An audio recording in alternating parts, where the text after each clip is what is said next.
வணக்கம் நண்பர்களே. இப்போது நாம் இந்த வீடியோ தொகுப்பில் பார்க்க போவது மாந்திரிகத்தின் முதல் நிலை என்று சொல்லக்கூடிய உடல்கட்டு மந்திரத்தை தான் நம்ம இன்னைக்கு பார்க்க போறோம். இந்த வீடியோ தொகுப்புல இந்த மந்திரத்தை எப்படி நம்ம முதல்ல சித்தி பண்றதுக்கான வழி என்னன்னு சொல்லிட்டு பார்ப்போம். சரிங்களா?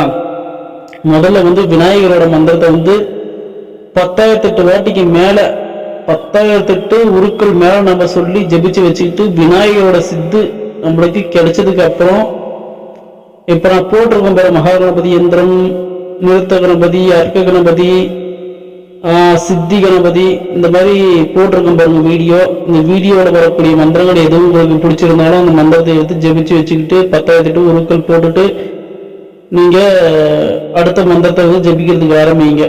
விநாயகர் மந்திரத்தை ஜபிச்சு முடிச்சதுக்கு அப்புறம் விநாயகரோட சித்திகள் வரதுக்கான அறிகுறிகள் நம்மளுக்கு நிறைய காட்டும். சரிங்களா? நீங்களாவே உணரலாம் விநாயகரோட அருள்வாசி கிடைச்சிச்சா இல்லையான்னு சொல்லிட்டு நீங்களாவே உணரலாம். உங்களோட வாழ்க்கை நடைமுறையில நீங்களாவே தெரிஞ்சுக்கலாம். இப்போ மனப்பாடமே விநாயகரோட சித்தி எடுக்கிறதுக்கு முன்ன நம்மளுக்கு எந்த மந்திரங்கள் படிச்சாலும் நம்ம மைண்ட்ல மனப்பாடமே ஆகாது, நம்ம மனசுல நிற்காது.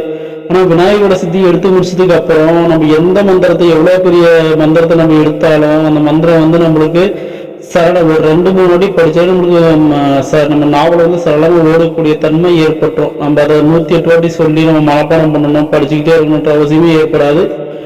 ஒரு 3 வாட்டியோ 5 வாட்டியோ குறைஞ்சு ஒரு 10 வாட்டிக்கு மேலே நீங்க அந்த மந்திரத்தை படிச்சீங்கன்னா ஆட்டோமேட்டிக்கா அந்த எவ்வளவு பெரிய மந்திரமா இருந்தாலும் 2 பேஜ் மந்திரமா இருந்தாலும் சரி, 3 பேஜ் மந்திரமா இருந்தாலும் சரி, ஆட்டோமேட்டிக்கா நீங்க நல்ல ஒரு பாட்டு மாதிரியே இந்த மந்திரத்தை படிச்சு மனப்பாடம் பண்ணிக்கிற அளவுக்கு உங்களுக்கு ஒரு பவர் ஏற்பட்டுரும். போற இடத்துல எல்லாம் நல்ல பேர் உண்டாகும். தெரியல, ஒரு திருநீர் நீங்க மந்திரத்தை ஜெபிச்சியோ இல்ல உங்க தெய்வத்தை நீங்க நினைச்சியோ ஒரு திருநீர் எடுத்து அவங்களுக்கு வச்சாலும் அவங்களுக்கு ஏற்பட்டிருக்க பிணியாகப்பட்டது விலகி போயிடும். சரிங்களா? அந்த மாதிரி விநாயகர் மந்திரத்தை ஜெபிச்சு நம்ம வச்சுக்கிட்டோம்னாக்க இந்த மாதிரி விஷயங்கள்லாம் நடக்கும். அப்புறம் இந்த வீடியோல உடல் கட்டுக்கான எந்திரத்தை போட்டிருப்பேன். இந்த உடல் கட்டுக்கான எந்திரம் எதுக்காக பயன்படுத்தணும்னா, நீங்க இந்த உடல் கட்டு சித்தி பண்ற டைம்ல ஒரு செப்பு தகட்டுல வரைஞ்சி கூட வச்சுக்குங்க. 4x4 சைஸ் உள்ள தகட்டுலயே நீங்க வரைஞ்சிக்கலாம். ரொம்ப ஈஸியான எந்திரம் தான் இது. அதை வரைஞ்சி வச்சுக்கிட்டு இந்த எந்திரத்தை உயிர் ஏத்துங்க. உடல் எவ்வளவு இப்ப இந்த உடல் கட்டு மந்திரம் ரொம்ப இந்த உடல் கட்டு மந்திரம் தான் மாந்திரத்துக்கே அடித்தளன்றதுனால ஒரு 10,008 உருக்கு மேல போட்டுங்க. 10,008, 20,008 இல்ல 30,008 அளவு கூட நீங்க போட்டு வச்சுக்கலாம். உடல் கட்டு நம்மளுக்கு எந்த அளவுக்கு ஃபேவரா இருக்கோ அந்த அளவுக்கு நம்ம தெய்வங்களும் ஃபேவரா இருக்கும், நம்மளோட மந்திரங்களும் ஃபேவரா இருக்கும். அதுவாக தான். சரிங்களா? அப்புறம் அந்த எந்திரத்தை நம்ம உருவேத்தி வச்சுக்கிட்டு நம்ம மற்ற தேவனோட எந்திரமெல்லாம் நம்ம சித்தி பண்ணி வச்சிருக்கோம் பார்த்தீங்களா, அந்த மாதிரி இந்த எந்திரத்துக்கு ஃப்ரேம் போட்டு வீட்டில் வச்சு நம்ம பூஜை பண்ணிக்கலாம். தினந்தோறும் நம்ம பூஜை ஆரம்பிக்கும் போது இந்த எந்திரத்துக்கு கொஞ்சம் பூ வச்சு சாம்பிராணி தூபம் காட்டி கல்பூரம் ஊதுபத்தி காட்டி நம்ம மந்திரத்தை ஜபிச்சுட்டு வந்தோம்னாக்க ரொம்ப சிறப்பானது. நம்ம உடல் கட்டு ரொம்ப பாதுகாப்பாக அமையும். இன்னும் ஒரு 4x4 சைஸ் இன்னொரு தகவலி எடுத்து கூட நம்ம அந்த எந்திரத்தை வரைஞ்சி மந்திரம் 108 உரு கொடுத்து அந்த எந்திரத்துக்கு லேமினேஷன் பண்ணி நம்ம பாக்கெட்ல வச்சுக்கலாம். வச்சுக்கணும். எப்பயும் நம்ம தெய்வத்தில் நம்மளுக்கு பரிபூர்ணம் நம்மகிட்டே இருக்கும். சரிங்களா? அதுக்கப்புறம் இந்த மந்திரத்தை எப்படி சித்தி பண்றதுனால ஓடக்கூடிய தண்ணியில இருந்து நம்ம இந்த மந்திரத்தை கழுத்தளவு தண்ணியில இருந்து நம்ம இந்த மந்திரத்தை ஜபிக்கணும். ஓடக்கூடிய தண்ணி தான் இல்லை, குளத்துல இல்ல இந்த தேங்கி நிக்கிற ஏரியிலையோ இந்த மாதிரி தண்ணி நிக்கணும். அதுக்குன்னு சொல்லிட்டு இந்த சாக்கடை தண்ணிலாம் போயிட்டு இது பண்றதுக்கு பார்க்காதீங்க. அழுக்கு தண்ணி எல்லாம் அந்த மாதிரி இருக்கக்கூடாது. நம்ம வீட்டுல ஒரு சம்பு இருக்கும் பார்த்தீங்களா, சம்பு, அந்த சம்பு இருக்கிற இடத்துல நம்ம இறங்கி தொட்டில உட்காந்து கூட மந்திரத்தை ஜபிக்கலாம். நின்று தான் ஜபிக்கணும்னு அவசியம் கிடையாது, உட்காந்து கூட நம்ம ஜபிக்கலாம். மந்திரம் ஜபிக்கக்கூடிய காலங்களில் அது கிராம்பு எல்லாம் நான் கிராம்பு, ஏலக்காய் அந்த மாதிரி வாசனை தெளிவுகள் அடக்கி வச்சுக்கிட்டு வாயில அடக்கி வச்சுக்கிட்டு மந்திரம் ஜபிக்கணும்னாங்க. அது உமிழ்நீர் வரதுனால நம்மளால நிறைய ஜபிக்க முடியாது. அதாவது இந்த வீடியோ நான் சொல்லியிருக்கேன் பார்த்தீங்களா, தந்த சுத்தி உடல் சுத்தி சொல்லியிருக்கேன் பார்த்தீங்களா. அந்த மாதிரி விஷயங்களை செஞ்சுட்டு நீங்க மந்திரத்தை ஜபிக்க ஆரம்பிச்சீங்கன்னா நீங்க டைரக்டா எந்த விஷயத்தையும் நீங்க அந்த கிராம்பு ஏலக்காய்ன்ற விஷயத்தெல்லாம் பயன்படுத்தாம அப்படியே நீங்க மந்திரங்களை ஜபிக்கலாம். இந்த உடல் சுத்தி தந்த சுத்தியை செஞ்சுட்டு அதுக்கப்புறம் என்னன்னாக்க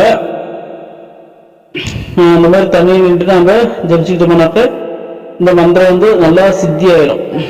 இன்னொரு விஷயம், இந்த இந்த மந்திரத்தை வச்சு நம்ம தாயத்து எழுதி கூட கொடுக்கலாம். இப்போ பேய் ஓட்டுறதுக்கு உங்ககிட்ட வராங்களா, பேய் ஓட்டுறவங்களுக்கு பேய் ஓட்டி முடிச்சதுக்கு அப்புறம் இது வந்து ஒரு பாதுகாப்பு கவசமா இருக்கணும்னு சொல்லிட்டு நம்ம அந்த மந்திரத்தையும் இந்த எந்திரத்தை வந்து மேலே எழுதி அது கீழே இந்த உடல் கட்டு மந்திரத்தை நீங்க எழுதி ஒரு 108 வாட்டி நீங்க ஜெபிச்சு பூஜை பண்ணி அவங்களுக்கு பெண்களா இருந்தாங்க இடது கை பூஜத்திலையும், ஆண்களா இருந்தாங்க வலது கை பூஜத்திலையும் இல்ல கழுத்திலையும் நீங்க அணிஞ்சுக்க சொல்லி நீங்க பூஜை பண்ணி கொடுத்தீங்கன்னாக்க நல்லா ஒரு பாதுகாப்பு உணர்வு ஏற்படும், கவசமா இருக்கும். அவங்கள விட்டு போன பிடியாக திருப்பி வந்து அவங்க நெருங்காது.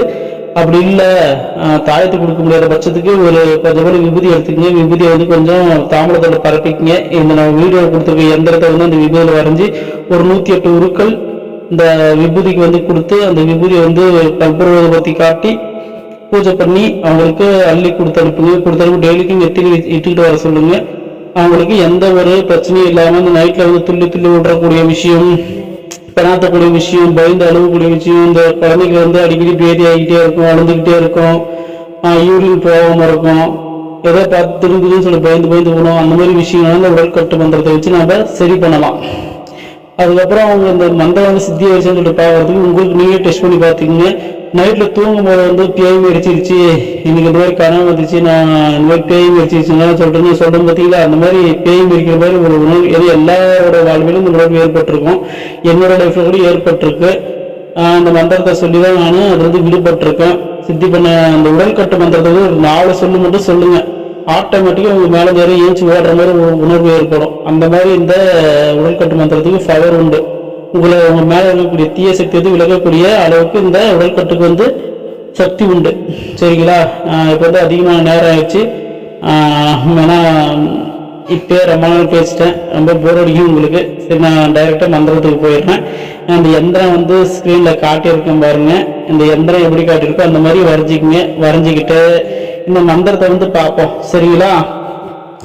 அஞ்சனையும் ஆறுமுக பெருமானையும் என் குருவும் விளங்க சிவா, அந்திப்பேயை கட்டினேன் சந்திப்பேயை கட்டினேன், வார ஏவல் பில்லில் பிசாசை இடுப்பு ஒடிய கட்டினேன், வெட்ட வாரவனை கை சேர கட்டினேன், குத்த வாரவனை ஈட்டிமுனை முறிய கட்டினேன், எதிர்த்து வாரவனை சத்ராதி 4 பல்லும் அடங்க கட்டினேன், சிங்கம் கட்டினேன் சிறுபுலி கட்டினேன், ஆனமேல் வாரவனை அசையாமல் கட்டினேன், குதிரை மேல வாரவனை கும்பிட கட்டினேன், என் கட்டும் என் குருநாதர் கட்டும் பார்வதி கட்டும் பரமசிவன் தான் கட்டும் வைரக்கட்டாய் நிற்க சிவா. இதுதான் வந்து உடல் கட்டு மந்திரம். இந்த உடல் கட்டு மந்திரமாகப்பட்டது ரொம்ப சிறப்பு வாய்ந்தது. சரிங்களா? அதுக்காக இந்த உடல் கட்டு மந்திரத்தை வந்து தயவு செய்து அனைவரும் பயன்படுத்துங்க. உங்களுக்கு வந்து ஒரு கேள்வி ஏற்படதான் ஸ்கிரீன்ல காட்டியிருக்கீங்களே, எதுக்காக நீங்க வந்து இந்த மந்திரத்தை வந்து வாயில சொல்றீங்கன்னு நீங்க கேட்கலாம். ஏன்னா படிக்காத பாமர மக்கள் நிறைய இருக்காங்க, அவங்களுக்காக தான் நிறுத்தி விவரமா சொல்லியிருக்க மந்திரத்தை. படிச்சவங்க வந்து இந்த ஸ்கிரீன்ல வரக்கூடிய மந்திரத்தை பார்த்து ஸ்கிரீன்ல வரக்கூடிய விஷயத்தை பார்த்து படிச்சு தெரிஞ்சுக்கி, படிக்காதவங்க என்ன பண்ணுவாங்க, அதுக்காக தான் நான் வந்து வாயிலே சொல்லிடுறது. இந்த மந்திரத்தை ஸ்கிரீன்ல போட்டுட்டு வாயிலையும் சொல்லிடுறது. சரிங்களா? அதனால இந்த மந்திரத்தை வந்து தவறாம பயன்படுத்துங்க என்பது ரொம்ப பவர்ஃபுல்லானது. நம்மகிட்ட வந்து கருப்பு சுவாமிக்கான உடல் கட்டு மந்திரம், மாடனுக்கான உடல் கட்டு மந்திரம், வராகிது, காளிது, முனீஸ்வரன், அப்புறம் இந்த அம்மன் தெய்வங்களுக்கான உடல் கட்டு மந்திரம், திசை கட்டு மந்திரம், பிராண பிரதிஷ்ட மந்திரம், இந்த மாதிரி மந்திரங்களாம் நம்மளுக்கு உண்டு. வரக்கூடிய வீடியோக்கள்ல வந்து ஒவ்வொரு மந்திரங்களா பதிவிடுறாங்க. ஒவ்வொருத்தருக்கும் ஒவ்வொரு தெய்வத்தோட மந்திரத்தை பிடிச்சிருக்கும். இந்த தெய்வத்தோட மந்திரத்தை இது நம்ம பிரயோகப்படுறாங்க, உங்களுக்கு பவர்ஃபுல்லா தான் இருக்கும்னு சொல்றது ஒவ்வொருத்தவங்க நம்பிக்கை. அதுக்காக அவங்களுக்கு பிடிச்ச தெய்வத்தோட மந்திரத்தை கொடுத்தோம்னாக்கா அவங்க ரொம்ப ஈடுபாடு அவங்க செய்வாங்க. அதுக்காகத்தான் இந்த விஷயத்த நான் சொல்ல நினைச்சேன். சரிங்களா? அதனால வரக்கூடிய வீடியோல அடுத்த பதிவு வந்து திசை கட்டுக்கான விஷயத்த போடுறேன். இன்னும் நேத்திர சுத்தி, குடல் சுத்தி, கவ சுத்தியெல்லாம் உண்டு. அந்த விஷயம் போட்டு இன்னும் குலதெய்வத்துக்கான மந்திரங்கள்லாம் உண்டு. ஃபர்ஸ்ட் இது சொல்லக்கூடிய விஷயத்தான் சித்தி பண்ண ஆரம்பிங்க நண்பர்களே. விநாயகர் சித்தி எடுத்து முடிச்சதுக்கு அப்புறம் இந்த மந்திரங்களை ஜபிக்க ஆரம்பிங்க. ஆனா விநாயகர் மந்திரம் ஜபிக்கிறப்ப நம்ம உடல் கட்டு தேவை கிடையாது நம்மளுக்கு. சரிங்களா? ஏன்னா மூலப்பொருள் அவரு. அதனால நம்ம உடல் கட்டு விநாயகர் மந்திரம் ஜபிக்கிறப்ப தேவை கிடையாது. சரிங்களா? அதனால விநாயகர் மந்திரத்துக்கு உடல் கட்டு திசை கட்டு வேணுமே சொல்லிட்டு யோசிக்காதீங்க. ஃபர்ஸ்ட் விநாயகரோட மந்திரத்தை ஜபிச்சு முடிச்சுட்டு அதுக்கப்புறம் உடல் கட்டு மந்திரம் மந்திரங்களுக்கெல்லாம் சித்தி மந்திரம் போட்டிருக்கோம் பார்த்தீங்களா? விநாயகர் பூஜை முடிஞ்சு விநாயகர் சித்தி எடுத்ததுக்கு அப்புறம் மந்திரங்களுக்கெல்லாம் சக்தி மந்திரம் உண்டாது நீங்க ஜபிச்சு வச்சுக்கிட்டு, அதுக்கப்புறம் மூணாவதா மந்திர சாப நிவர்த்தி மந்திரம் இருக்குது, அதை நீங்க சித்தி பண்ணி வச்சுக்கோங்க. சித்தி பண்ணி வச்சுக்கிட்டு உடல்கட்டு மந்திரத்தை வந்து நாலாவதா ஜபிச்சு இந்த உடல்கட்டு மந்திரத்துக்கு சாப நிவர்த்தி மந்திரத்தை சொல்லி முடிச்சுட்டு அது ஒரு 21 வாட்டி சொல்லிட்டு ஜபிச்சுட்டு இந்த உடல்கட்டு மந்திரத்தை வந்து சித்தி பண்ணிக்கங்க. அந்த மந்திரங்கள சக்தி மந்திரத்தை வந்து ஃபர்ஸ்ட் வந்து 21 வாட்டி சொல்லிக்கங்க. சொல்லிக்கிட்டு மந்திர சாப நிவர்த்தி மந்திரத்தை வந்து 21 வாட்டி சொல்லிக்கங்க. அதுக்கு முன்னே விநாயகர் மந்திரத்தை வந்து ஒரு 54 வாட்டி சொல்லிக்கங்க. 108 வாட்டி கூட சொல்லிக்கங்க, ஒன்றும் தப்பு கிடையாது. அதுக்கப்புறம் இந்த சக்தி மந்திரங்கள் சக்தி தரக்கூடிய மந்திரம், அதுக்கப்புறம் சாப நிவர்த்தி மந்திரம், மந்திர சாப நிவர்த்தி மந்திரம், அதுக்கப்புறம் உடல்கட்டு மந்திரத்தை ஜபிக்க ஆரம்பிங்க. அந்த மந்திரங்களை வந்து மந்திரங்கள் சக்தி தரக்கூடிய மந்திரம், இந்த சாப நிவர்த்தி மந்திர சாப நிவர்த்தி மந்திரம் வந்து இந்த மந்திரம் சித்தி ஆகிட்டதுக்கு அப்புறம் இந்த மந்திரத்தை வந்து நம்ம ஜபிக்க தேவை கிடையாது. இப்போ புது மந்திரம் எடுத்து ஜபிக்கிறோம்னாக்க சித்தி பண்றோம்னாக்க அந்த டைம்ல தான் நம்மளுக்கு தேவை. சரிங்களா? அதுக்கப்புறம் ஒரு பூஜைக்கு போயிட்டு நம்ம புது மந்திரத்தை எடுத்து கழிப்பு எடுக்கக்கூடிய மந்திரம், யாகம் வளர்த்தக்கூடிய மந்திரமாக சொல்றோம்னாக்கா சித்தி பண்ணி வச்சிருக்கக்கூடிய மந்திரமா இருந்தாலும் கூட அந்த டைம் நம்ம எடுத்து ஜபிக்கும் போது இந்த மந்திர சாப நிவர்த்தி மந்திரத்தை நம்ம சொல்லி ஜபிச்சுட்டு தான் 21 வாட்டி சொல்லிட்டு தான் நம்ம அடுத்த மந்திரத்தை வந்து நம்ம ஜபிக்க போகணும். சரிங்களா? இந்த விஷயம் வந்து உங்களுக்கு பயனுள்ள தகவலாக இருந்திருக்கும்னு நினைக்கிறேன் நண்பர்களே. இந்த விஷயத்தை வந்து தவறாமல் பயன்படுத்துங்க. எல்லாம் இறைவனோட ஆசையால எல்லாம் நல்லதாகவே நடக்கும். எல்லாருக்கும் நினைச்ச விஷயங்கள் எல்லாம் நல்ல மாதிரி நடக்கும் நண்பர்களே. அதனால எல்லாம் இறைவனால் ஆகாத ஒன்றும் இல்லை. எல்லாரும் வந்து இறைவனை வந்து நம்ப ஆரம்பிங்க. கடவுள் இருக்கிறது உண்மை. கடவுள் மேல பாரத்தை போட்டு எல்லா விஷயத்தையும் வந்து பயன்படுத்துங்க நண்பர்களே. மேலும் நம்மளோட சேனலை சப்ஸ்கிரைப் பண்ணுங்க, ஷேர் பண்ணுங்க, அதிகமான பேருக்கு தெரிவிங்க நண்பர்களே. நன்றி, வணக்கம்.